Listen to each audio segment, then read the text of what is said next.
It's really, I think, a substantial commitment for people that have been here for a very long day. And this is, we think, identifying some crucial issues, and now is the time to see if we can reach some consensus around the things that we ought to be doing in order to make some changes, and then to get those things implemented. And I think there's no one better to moderate this panel than Karen Bass. I've previously introduced her, so I'm not going to do it again, except to say this, that Karen, when she went to Congress, formed the Congressional Foster Youth Caucus, providing the same kind of leadership that she did here in California when she became the first African-American woman in United States history to serve as the speaker or leader of a major state legislative body, Karen Bass. Thank you. Thank you again, Conway. You know, it's always tough to moderate the last panel of the day when people have been here for so many hours, but just as Conway said, I think it's really a testimony to the commitment that people in this room have to work on this issue. And so I want to jump straight into the panel, and I'm so honored to be sitting up here with such a distinguished group of people. And I do have to say that every panel has been like this, hasn't it been? I mean, there's been amazing information and people that we've had the honor to hear from. Well, the first gentleman that I want to introduce also needs no introduction, one of the giants in our state legislature for many, many years, and really is a reason why we shouldn't have had term limits, because the impact that Senator Burton had in the state of California, and then prior to that in Congress, has really been phenomenal. And I believe our very first young person that spoke, I believe that she was a part of the housing that you've been instrumental in for transitional youth. And she spoke about that and that being significant in her life.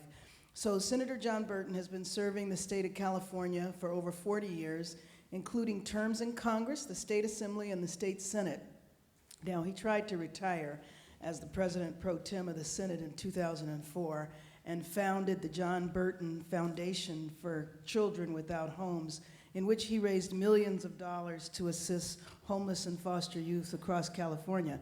But he's also in charge of the California Democratic Party and has been a phenomenal leader to all Californians. John Burton. You can use that one. Am I supposed to talk? Yes. Go ahead. What am I supposed to say? Well, anyway, thank you, Karen. But first of all, I do really want to pay tribute to Karen for what she did before she was Speaker and after Speaker, because she raised the level of awareness on the issues of foster care far beyond where they ever were in the state. And I'm embarrassed to say that until I left the state legislature, I had no concept of the reality and the problems of the foster care system. So I only wish that she had been in the legislature before me, so that when I was there and was in the situation to do something, I would have been able, I would have known about it and done it. Am I like, where do we go from here now? Mm-hmm. Okay, well, one, we can't do anything without money, and that's a whole different problem. Right now, there is a piece of legislation in the state Senate by Senator Leland Yee, Senate Bill 528. Started out as a really great bill, ended up costing money, and then Karen would understand this, and as it went through the appropriation process and the suspense file process, it got whittled down to only costing $250,000, which hopefully will then fit the governor's signature. It's a bill that primarily deals with pregnancy among foster children. And at first it mandated counseling about prevention of teenage pregnancy. It mandated that the county's Council on Teenage Parenting, it mandated that there be a data bank or a counting, I guess, of all of the foster children who have children. That mandate stayed in the bill. It made these children or parents eligible for subsidized foster care, child care to get into that program. Those are the two mandates, the ones about reproductive rights information in parenting. The counties are permitted to do that. I think they're probably permitted to do it now, but at least this starts the framework. But that's something we could do right away. And the other issue that I believe, only because my daughter believes it, and she does dependency law in California or in San Francisco, is we have to really take a look at the family unification preference. Because several of the young people I know, one kid has had 21 placements, half of them bouncing back and forth with his mother, who unfortunately was chemically dependent, went into several treatment programs, and unfortunately they never took. And a lot of times we do find out that a youngster is taken from a stable, nurturing home, put back in family unification because the parent, maybe went through drug rehab, which according to stats works about 33% of the time. And then if the parent, and let's say get the support that was talked earlier, can't make do, the kid gets bounced back into a home, the parent gets out of rehab again, the kid goes back there. So I think smarter people than me should really look at family unification, whether that should be the sole driving force or whether a judge, may take a look at that, at the whole situation, and then make what would really be a tough situation, but maybe the child is better off staying in a stable, nurturing home. I wouldn't want to make that decision, but I think it's one that should be talked about, should be discussed, and then who the hell knows what will happen to it. But I think to me that's a very big issue as far as the constant shifting back and forth. And my big problem in talking to young kids is finding out how many placements they've had. And I just can't imagine that. I used to think, you foster care, you go into a home, you stay there till you get married, or you go in the Army. It doesn't work that way. So that's an area that I'm really concerned about, the multiple placements. What to do about it? One thing I think is to look at it.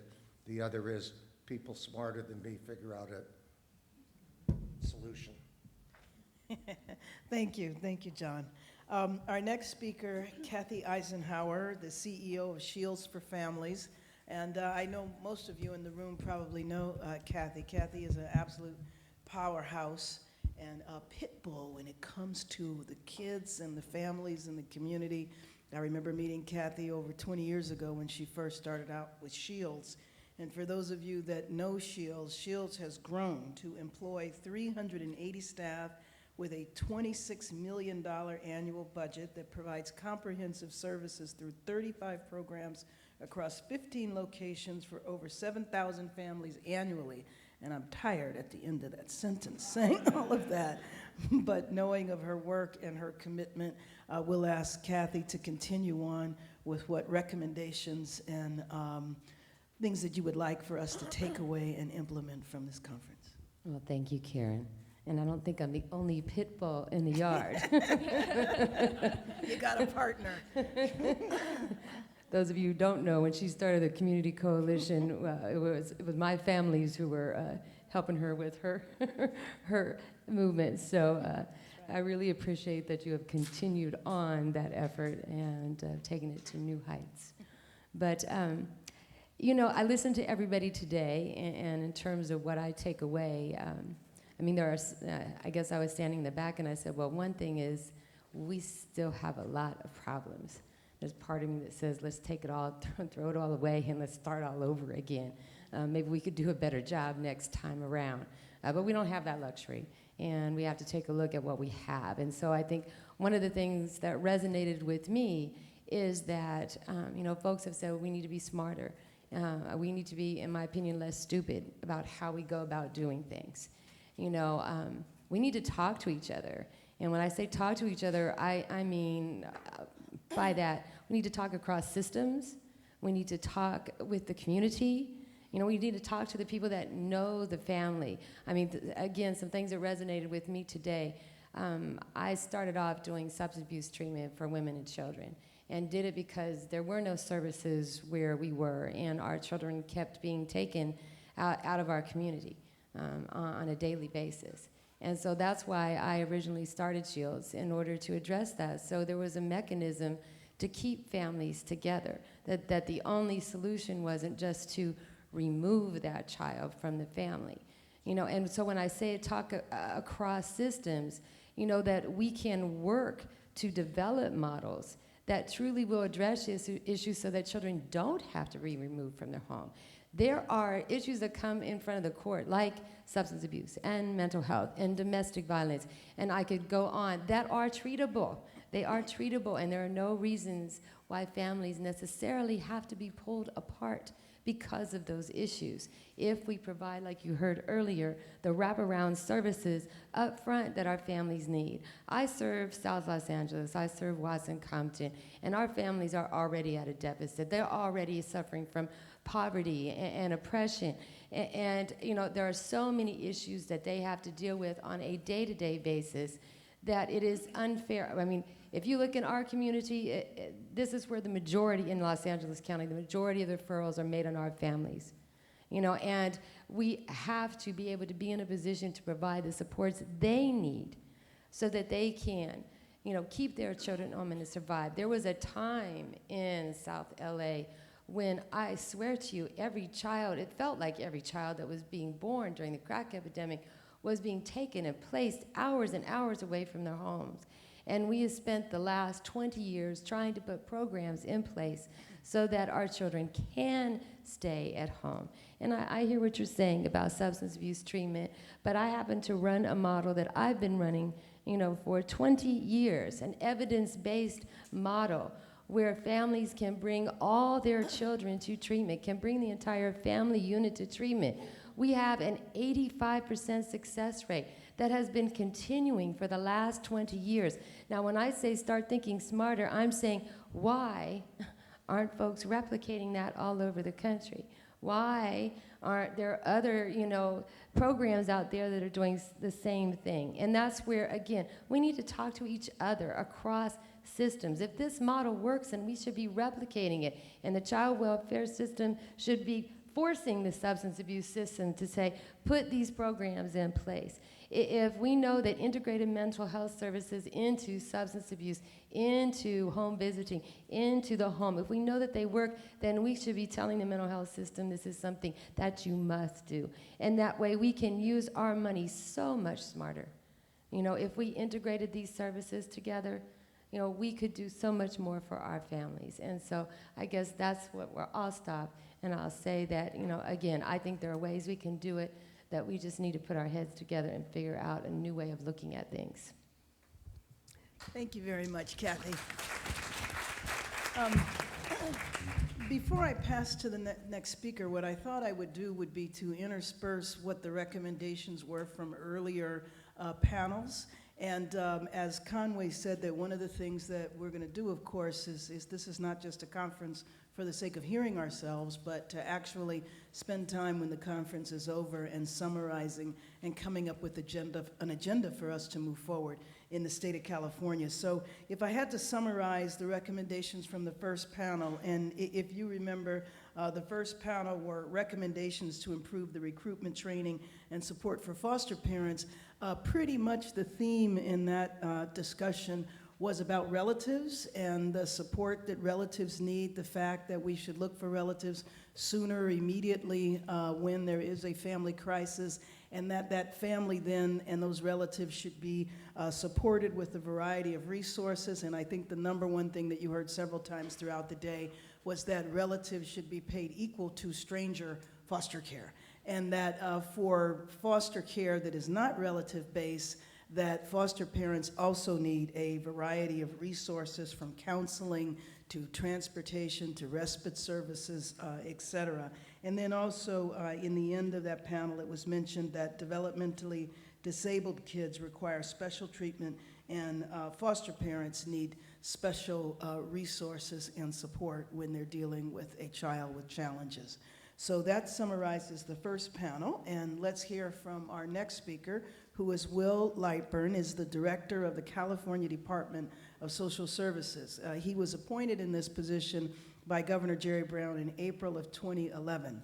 He served as the director of 3 county social service agencies, and over the past 3 decades has been deeply involved in a wide range of social welfare issues in California. Now, I happened to meet, I think it was last week, with the secretary who was in Washington, D.C., and she told me a story about you. She told me really of your accomplishments that are really not covered in those couple of sentences, but she told me how hard she worked to get you to come to Sacramento. So we are all very grateful with, you know, the experience and the accomplishments you had in Santa Clara County, if I'm not mistaken, and that she was really happy that she had twisted your arm hard enough for you to come to Sacramento.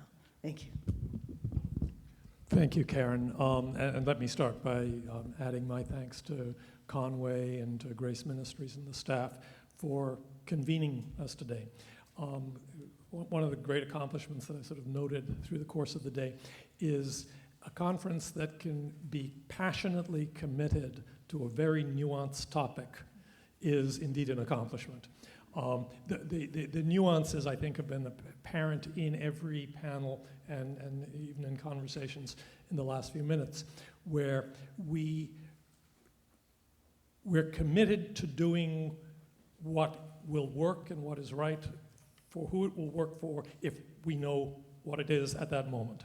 And it's, and as inverted as that sounds, actually, we are, I would say, at an optimistic time, and let me capture the optimism of the moment. First, it's an enormous honor to be up here with the greats who have contributed to policy development at the state level, and to recognize that which has occurred.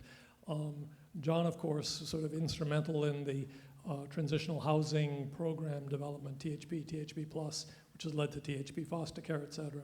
Karen, with a whole range of issues, and certainly the Child Welfare Council, which continues and thrives even now, which was her brainchild. But beyond the sort of the policy development at the state level has been an enormous sort of growth in practice, knowledge, approach change at the local level, and sort of a paralleling flexibility. And my colleague, Kathy Senderling-McDonald, will sort of comment in a moment. But if you sort of look at the range of development over these last years, the sort of the awareness of the need for children to be served in the least restrictive care, the recognition that we're responsible for children's well-being, not just their safety, but their well-being, the knowledge that fundamentally, in the great majority of cases, children are going to thrive best in families. The development and the emergence of differential response, and as Jill noted, there are definitional questions, but at the same time, the differential response initiative grew out of the Child Welfare Services Improvement Project of a number of years ago, which itself recognized that only 7-8% of the families being referred to the child welfare system were actually going to be served as a result of the referral. The remainder were going to go unserved. And so the question the differential response posed was, but now we know who they are. Now we know who may be in some degree of stress or trouble. don't we as a system, as a state, as a county, as a community, owe it to that family to bring together the resources we have to address what we now know is their need? I remember Yuri Bronfenbrenner years ago saying, the great tragedy isn't in what we don't know, it's in not doing that about which we do know. And I think that the great contribution of differential response was it started us down that path. In recognition of the importance of family connection, the development of kin gap and family finding services, and fundamentally the recognition within all parts of our collective system, including the bench, the practitioners, the service systems, that we operate a system that it is harder to get into than it is to get out of. Once in, it is harder to get out of. And the need to start to address those. And as a number of people observed today, probably the growth in our knowledge of practice and the things which are likely to work under different circumstances has probably never been as great as we have now. So although there's a temptation to look at the degree of the climb in front of us, if you think of what's already been done, it's pretty tremendous. And when we look now at the activities that are underway, and there are times when it sounds just like a list, the KDA implementation, the permanency partnerships, the Latino Practices Advisory Process, Quality Parenting Initiative, et cetera. It can sound like a list of projects, but unlike years past, it really isn't a list of projects. What it is now is the beginnings of, in fact, more than the beginning, it's well on the way to being a practice model. And the commitment to sort of continuing the development of that practice model and tying it to the opportunities for flexibility, as referenced in prior panels, the sort of 4E waiver opportunities that a couple of our counties are already engaged in, and we're in the process of working with the federal government to expand. And knowing that we have Karen's support in doing that is monumentally important. The accountability systems that have been developed over these past years, California probably has the most robust system for documenting how the child welfare system is doing at any given moment in each of its counties.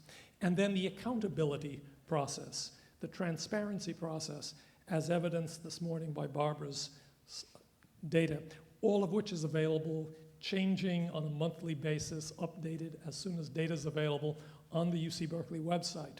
Again, no state really offers that degree of absolute transparency for how the program is functioning. And so with the goal to have really a self-learning, renewing, improving system that is driving its own progress. And I was so pleased to hear Gary Taylor's comment in the last panel of his intention to relaunch a project, to relaunch SDM, because of the realization that it may not have taken fully the first time.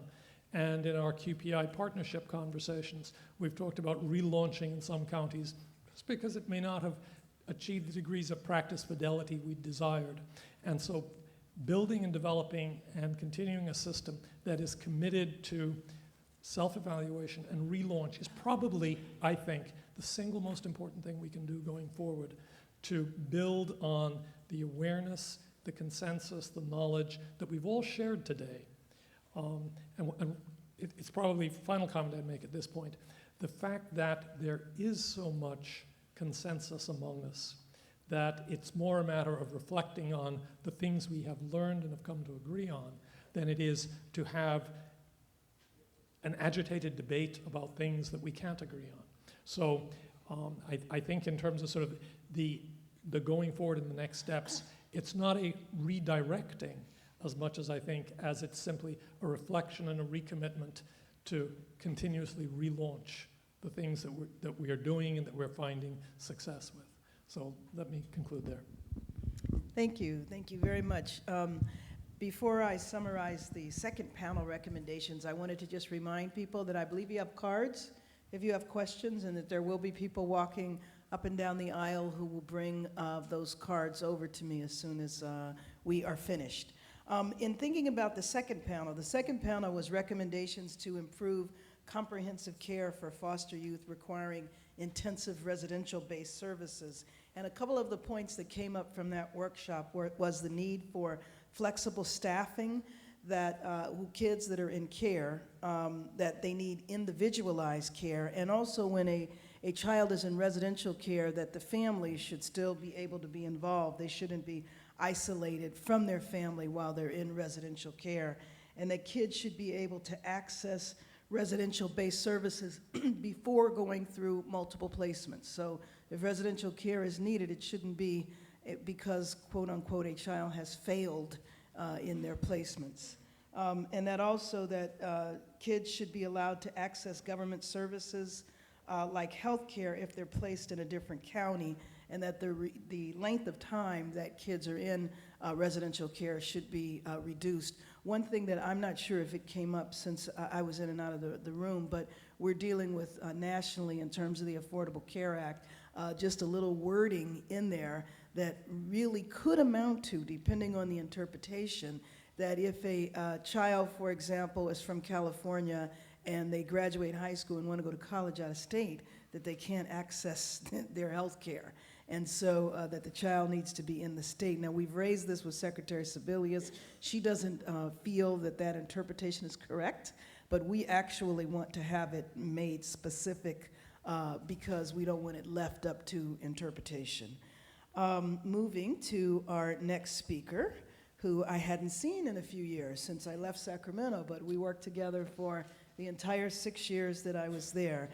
Kathy Senderling-McDonald is the Deputy Executive Director of the County Welfare Directors Association of California.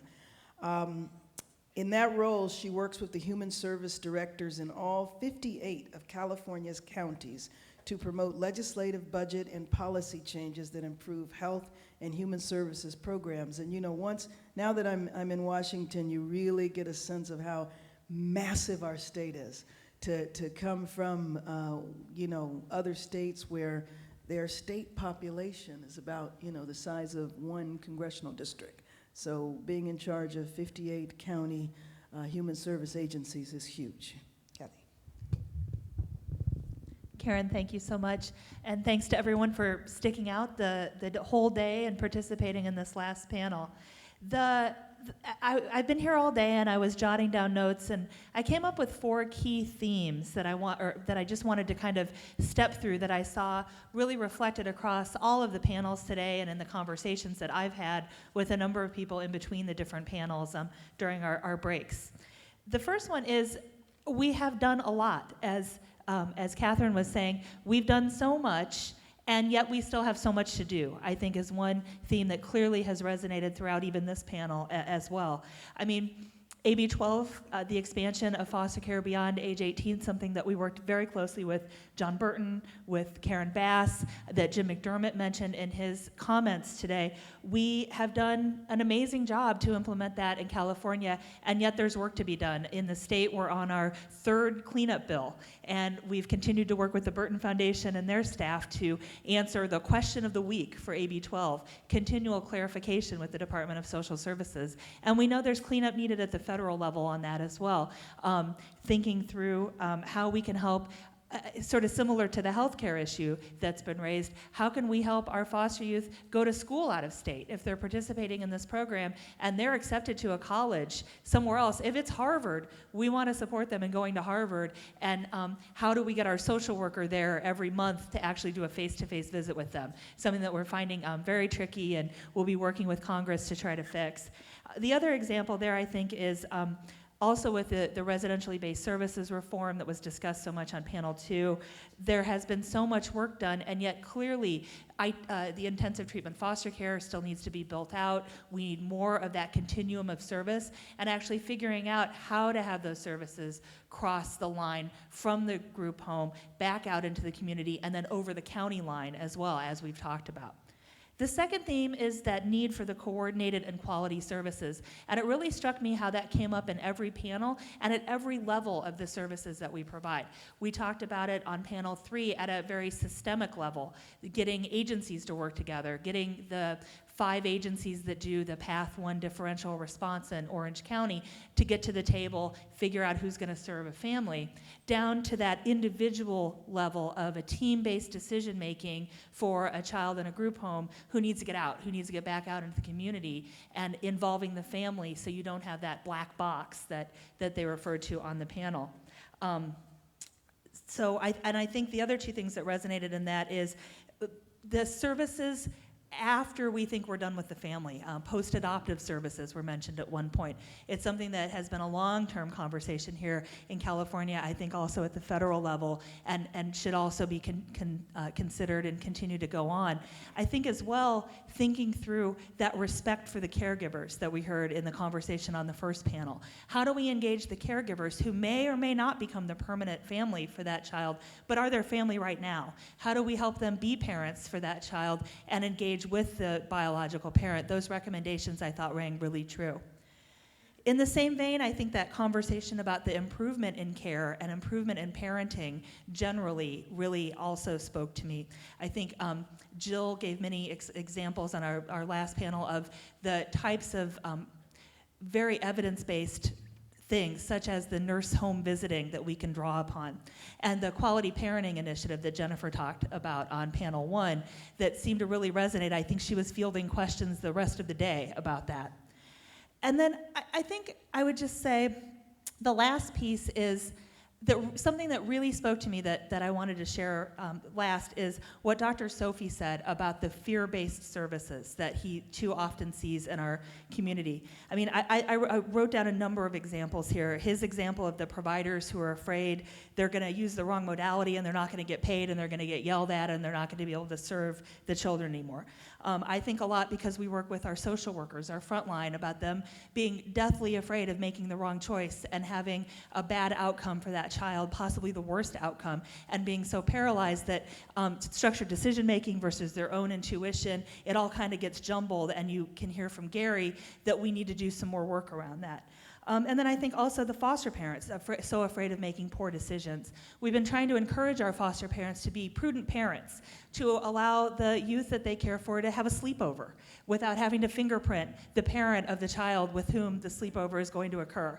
There was a hearing on this, and it was a very excellent hearing. We've done bills, I've worked on a number of them, but there still is more to go with that because we have so much fear, I think, that you're going to make a misstep and the child's going to be taken away, and that's going to be it. I think, my recommendations here is just, I think the fourth thing, I don't want to forget this, is there is a fear of hearing what the youth and the parents who are involved in the system have to say. It makes me think of my husband, who is a social worker. He's a mental health counselor, and he uses feedback-informed therapy. What that is every time after a session, the person fills out a questionnaire that rates how do they think the session was. How did my husband do? And the first time he said that, I said, "Are you kidding? How can you possibly ask those questions? Aren't you scared if you did a bad job?" And he said, "Well, I want to know if I did a bad job so I can do better next time." I think overcoming that fear of hearing we're doing okay or we're not doing okay is something that's incredibly important. And so, my recommendations here are the tools and the training and the services, and I think that collaborative approach that I talked about are what we really need to be able to move past that fear and work together to improve the system. Thanks. Thank you. Thank you very much, Kathy.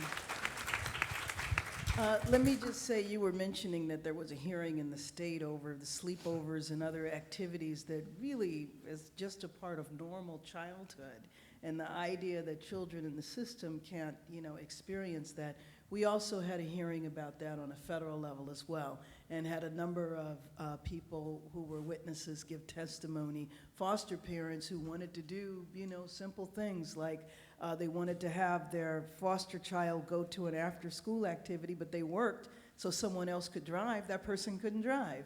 So we are looking at that on a federal level. I appreciate you raising it. The third panel that we had today looked at recommendations to identify and support at-risk families prior to intervention and to address family unification. And I know that the number one point from there over and over again was prevention can work. There's evidence-based practices that can be replicated, and wraparound services should be provided.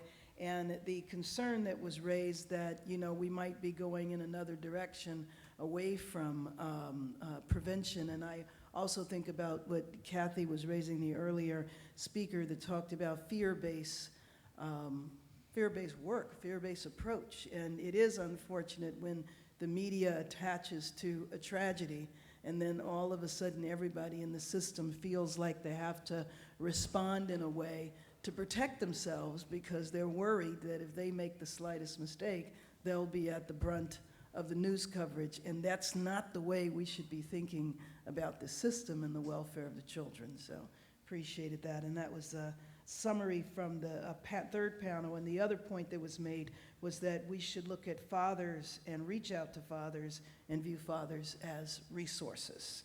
Our final speaker is from a wonderful agency that I'm sure everyone in the room knows, Para los Niños, President and CEO, Martine Singer. Martine, did I pronounce your name correctly? Martine. Is the president and CEO of Para los Niños, a nonprofit organization that has worked for more than 30 years to create academic success and social well-being for thousands of children living in at-risk neighborhoods in Los Angeles County. Prior to working at Para los Niños, Singer has worked at Holly Grove, a residential-based treatment center for foster youth. Thank you.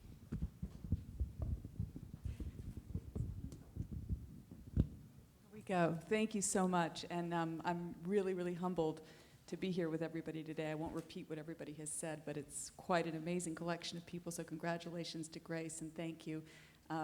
Though this is a dubious distinction, being the last speaker of the last panel, so I will not bore you, I promise. I just have a couple of things to say. One is that, you know, as Karen said over lunch, child welfare issues really are poverty issues. And I feel as if, you know, the big takeaway for me is we cannot take our eye off the ball of poverty and the fact that poor people are under attack in Washington like never before. And, you know, that when a farm bill passes without the food aid to poor people, when health care, the basic kind of rights of Americans are questioned every single time it comes to poor people, that does affect children and it does affect child welfare. I don't care what we do with all of these terrific, fantastic ideas, and there have been many of them and many, such as family finding, that I've been very deeply involved with. We're just gonna keep throwing kids in the river if we do not stop the attack on poor people. Secondly, at Para los Niños, one of the pleasures that I have that I didn't have at Holly Grove is to really be able to put education front and center in all of the work we do with children. And when Jill Barrett talked about interventions, you know, the ideal intervention is of long duration, saturated, culturally competent, and evidence-based. I would say that's what schools are, good ones at least. And that when children are in school every day, all day, that is the best intervention we have. It's by no means the only one. And we've made great strides with foster children in making sure that mental health needs are addressed, thanks in large part to KDA and other pioneering things that people have done. But educational outcomes for foster kids are terrible. I mean, they're terrible for poor kids in general. 85% of poor kids in California cannot read fluently by the end of 3rd grade, which basically means we don't care about them, all kids. And if you add English learners, 95% cannot read by the end of 3rd grade. So you add foster care to that, and what do you think the likelihood is that kids are going to be able to graduate from high school, get a job, find their way out of poverty? I mean, education is the key thing that we can do. And I have, you know, when I first got into child welfare, it was not unusual for kids to be placed somewhere and be out of school for 3, 4, 5 months because education took a backseat to all of these other concerns, which are not trivial, believe me. But if we are not keeping our eye on the ball of education while the children are in our care, all the other work we do is going to be nothing in terms of raising their income and allowing them to truly, fully participate in society and break the cycle. So we've got to keep education front and center. I think 2 really encouraging things that have happened were, of course, number 1, President Obama talking about early childhood in a State of the Union address, and we're hoping and praying that a lot of money will follow that, and that we'll be allowed to increase preschool for children and it won't necessarily be controlled by the school districts, I hope. But at any rate, that is very, very, very promising. And the other is the local control funding formula that Governor Brown was so adamant about. He's not so brilliant about early childhood, but if I may say. But in terms of local control funding, he recognized and put out there publicly that it costs more money to educate foster children, something that everybody else has alluded to today, but he put it out there on the table. It costs more money, they have higher needs. So to the extent that school districts and schools are going to be paid more to educate children in poverty, foster children, and children learning English, we're on the right path to recognizing the special needs that all of these kids have. So that's all I'll say for now. Great. Thank you very much.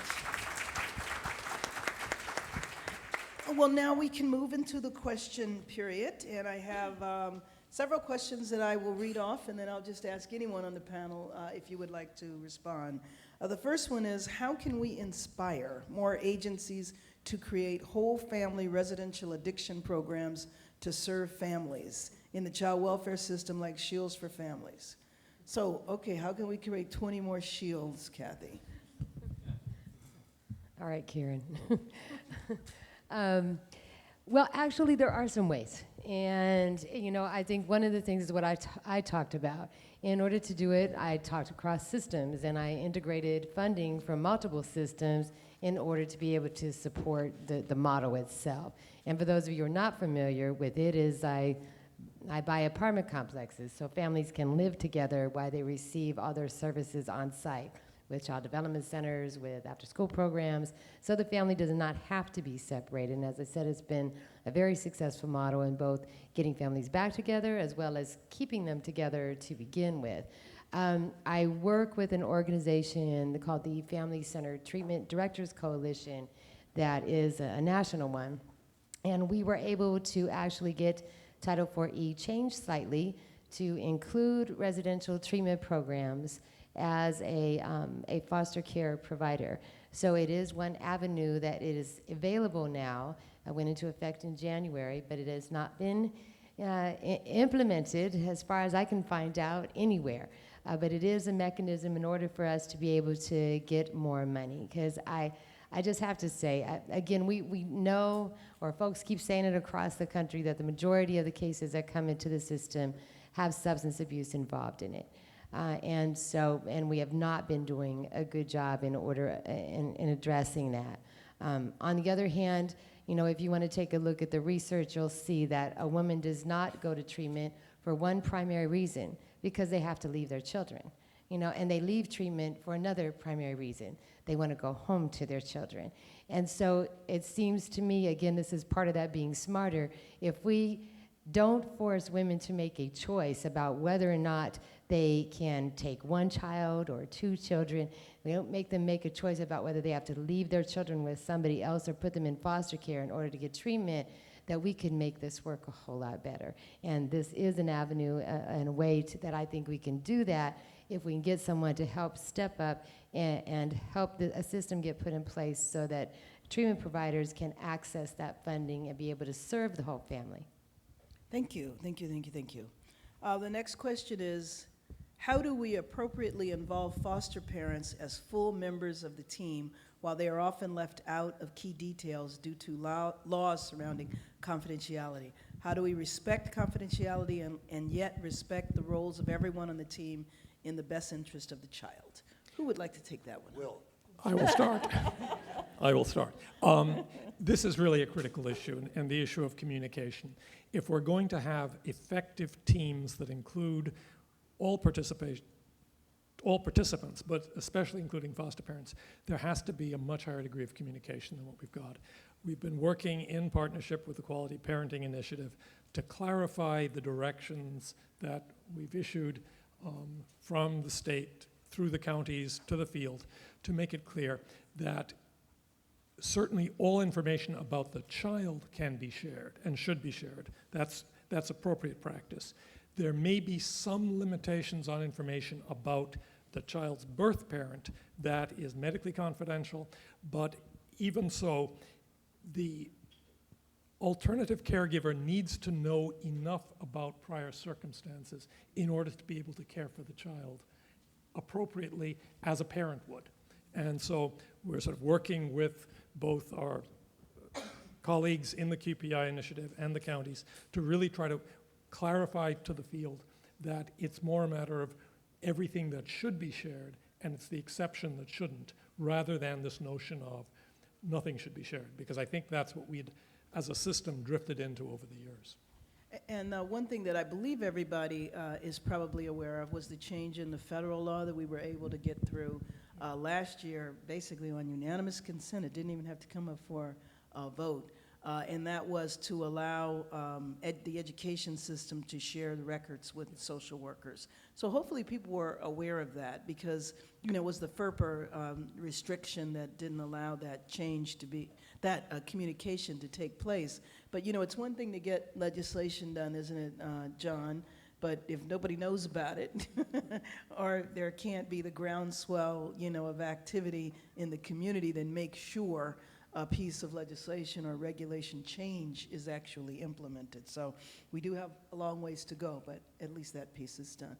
Could I hop in on this one? I have a couple thoughts. The part about the Quality Parenting Initiative that really made me excited was the agreement that Jennifer talked about between the caregiver and the county, which sounds like, I think, a more thoughtful recasting of the current caregiver placement agreement that's used with all caregivers, which is a little rote, I think, at this point. You know, it's just this long list, and you kind of sign it and check it off. And this feels less like a checkbox and more like a conversation. So I think looking at how QPI does and thinking about how we can incorporate either the whole shebang or that piece, you know, key pieces that you don't necessarily have to be a QPI county to be able to benefit from, seems like something that we should look at. I really want to put a marker in for that. I think whenever you're trying to get 58 counties to adopt something new, seeing some evidence that it works, even if it's not fully evidence-based, Jill, but some, you know, sort of promising piece of it is something that we like. So sort of figuring out a way to roll out some of these results along with, you know, CDSS would be an option. And then the third thing that I wanted to mention, and I think Sarah from CDSS mentioned it, is the resource family pilot that's being worked on. This is actually a bill that CWDA sponsored embarrassingly 8-9 years ago. It was a long time. And this is the idea that today you have a process where someone is approved to be a foster parent. They're licensed, they go through a set of background checks, they're going to be a foster parent. Then they also want to be an adoptive parent. Start over. You go through a whole new set of background checks and home visits, and sometimes you find out at the end of that there's a problem. And you've gone through this whole process, it's been years, you maybe even have a child in your care, but your divorce isn't final, more common than you'd think. And now we have to start working on that. So the idea was pull it all forward, bring it together so you can do kind of everything at once and figure out what this family can do. And I think if we do that right and kind of meld it with this idea of what do we want the caregivers to do and be in this child's life and part of that team, it seems like that can't help but improve the situation. Thank you. John, did you want to say something? Well, I was just going to say, I don't want to blow anybody's cover, but there was a young foster kid who was sent to a foster military, almost born-again Christian home, and as she walked in the door, they looked at her and said, well, this won't work. I mean, you would think the social worker would have figured out, talking to the kid and knowing who the parents were, that they might have figured it wouldn't work before, rather than have a kid, you know, walk into a home and the first thing out, well, this won't work for us. Did a great deal for her self-esteem, I'm sure. So, I mean, I would hope things are improving, but the simplest thing in the world would be, because I know when people go through an adoption, I think I know, they go to the agency, they see the kid, they know about the kid. If the kid's like a foundling, kid wouldn't know anything anyway. But, you know, to try to match people kind of right, so at least they both know what they're getting into. And so it won't work for the kid can, you know, opt out. And if the parents wouldn't like it at the beginning, you'd think that somebody would say, now here's who the person is, and, you know, all this, not like they're selling a car, so that be telling the truth. But I just think that part's just, it's important stuff that, and I think a lot of it, and I truly think because of what Karen did to just get this issue all over the state and all over the land, that it's changing, but some of the stuff I heard about, I mean, Christ, it made me wonder who the hell was in charge of anything. Leaves Kids one now still do wondering. wonder that. Our next question is, what movement is there around tracking well-being and education indicators for our children under 5? Things like early learning, enrollment, or early intervention services for developmental delays. The state tracking system that Barbara works so closely with, probably the least developed area historically has been the well-being indicators. And that's as a function of the federal government is still refining the measures, and we've been working backwards and forwards, and Barbara's been very directly involved in it.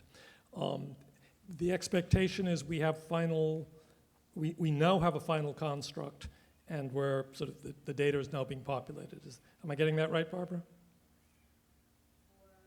The well-being, the composite well-being indicators.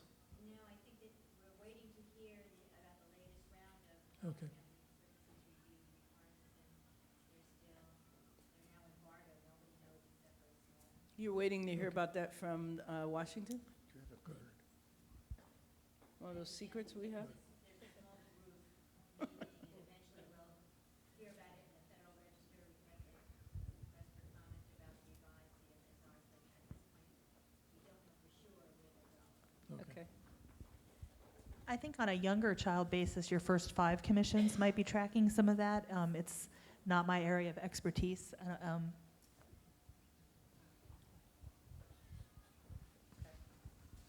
And our final question is, how do you make sure students are tested to ascertain learning issues so they can get the accommodations they need to succeed in school?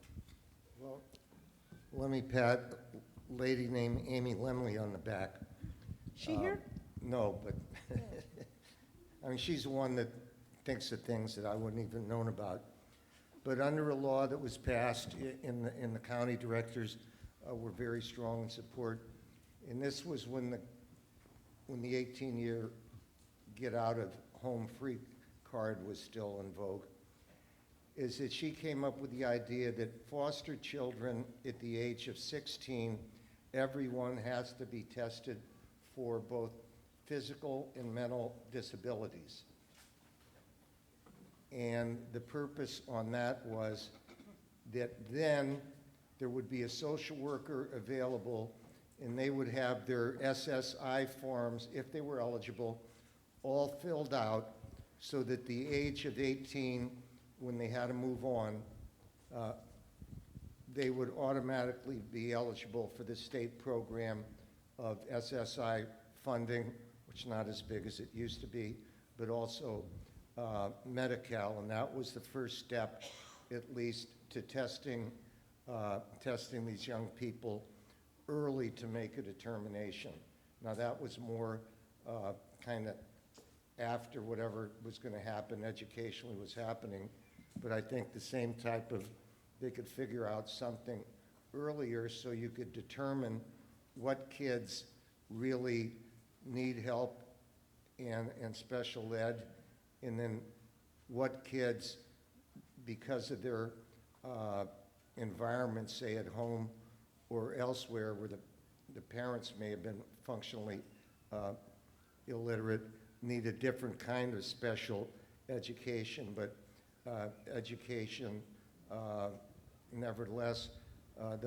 My former wife used to be a tutor at Hunters Point.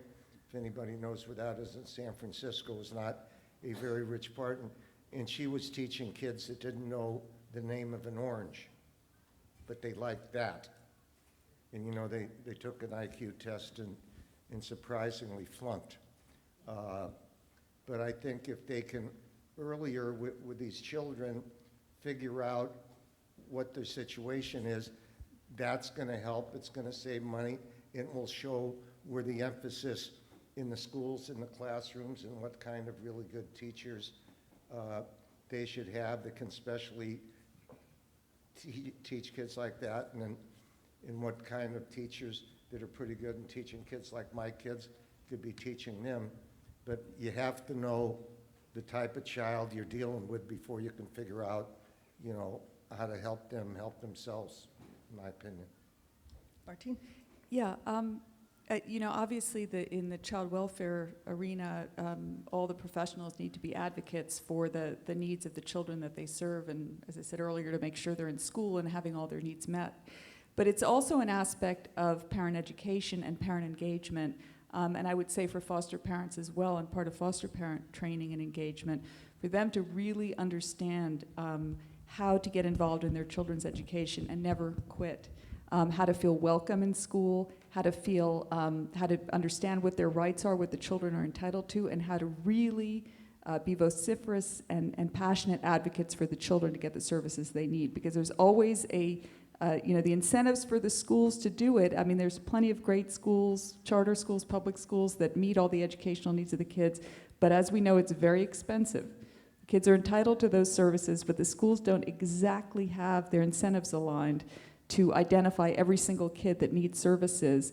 It's really got to be the job of an advocate, an adult in the child's life, a mentor, a CASA worker, a foster care, a foster parent, or a bio parent or caregiver to be educated about these issues and to advocate for the children. Thank you. Kathy? Well, I was going to add on that one of the good things that I think LA County did several years ago was implement a program called MAT, multidisciplinary assessment. So when a child is removed from the home, they do go through a comprehensive assessment process, which includes, you know, both the medical, the developmental, the educational, all pieces of that are supposed to be identified. You know, I think that there's still a lot to do with that program in terms of making sure that those assessments are continued on as the child goes to go through the system. But at least there is that initial assessment that's done so that when a child is going into a home, you do have some information that you can start with. Thank you. Well, this brings us to the end of this part of the program, and I just want to ask everyone to give a round of applause to a great panel discussion we had today. So before we end for the day, I just wanted to wrap this up with a few comments. When this panel started, I mentioned, and I know that Conway mentioned throughout the day, our purpose here today was not just to hear ourselves speak, but was really to launch what I think is going to be a great project in Grace and taking up an issue that we know is the underlying cause of so many of the child welfare cases, which is poverty, and trying to make a dent here and using this conference as a way to kick that off. And so there are recommendations that came from every panel, and now we'll take some time and go through those recommendations and communicate back with everyone, because again, the ultimate goal is to have a plan here, a strategy, so that we can change policy in a way that we can improve the quality of life for all of our children, but particularly those who are most vulnerable. And then it's just my own 2 cents to add in that, you know, the way I believe change happens is by involving the people who are directly and intimately involved in the system to help set what that policy should be. But once a policy goes through a legislative process, number one, it doesn't happen without all of your involvement putting the type of pressure and emphasis on these issues on every level of legislative bodies. And then once the policy goes through, your advocacy is needed to continue on to make sure that the policy is implemented, or if there's challenges from that policy, like you mentioned, there have been several cleanups of AB 12 or any major piece of legislation. There's always things that we have to do to follow up, and then that takes everyone's involvement. You know, I've been in Congress now, I'm in my 3rd year, and one of the things that I've had the pleasure of doing is going around the country in what we call a listening tour. I formed the caucus because, as Mr. McDermott said, it might take you years before you get on the proper committee, but I learned very quickly that it didn't matter. You could still be involved in the issue, you could come up with your own ways to work, and since it was going to take me too long to be on the committee, I just started my own committee, and that's the That's the Congressional Caucus, and so hopefully you'll go on our website and our Facebook page and begin to participate, because what we're trying to do there is really to build a national movement that will force the change on the federal level and make sure that that change happens in the right way. Well, one of the things that I discovered going around the country and doing this listening tour, and John, what we do is we take members of Congress to other people's, we go visit their districts, and I found that, of course, that generates so much goodwill. It's not so much that I'm learning all of this stuff from different cities, because a member of Congress comes and everybody wants to tell you there's peace on earth, and the birds are singing, and the flowers are out, and there's no problems in their child welfare system. But anyway, it really is about generating the support to bring about the change. But what I have learned as I've gone from state to state and city to city is how California is lifted up as one of the examples. The work that you've done with Shields is quoted around the country and is, being replicated, and the policies that you did in Santa Clara and your work, John, is known around the country. And so here we have a state and we have a county that has some challenges, but we really should feel good about what we have done and where we can go. But thank you. But I say all of that to say that it's going to take our continued involvement. We have some challenges here. We need to look at what works. We need to not throw the baby out with the bathwater. We need to take all of the lessons and the knowledge that we've learned and move the system forward for the well-being of our children. And let me bring up Conway Collis to close us out. And I want to thank everybody for participating all day in this great event.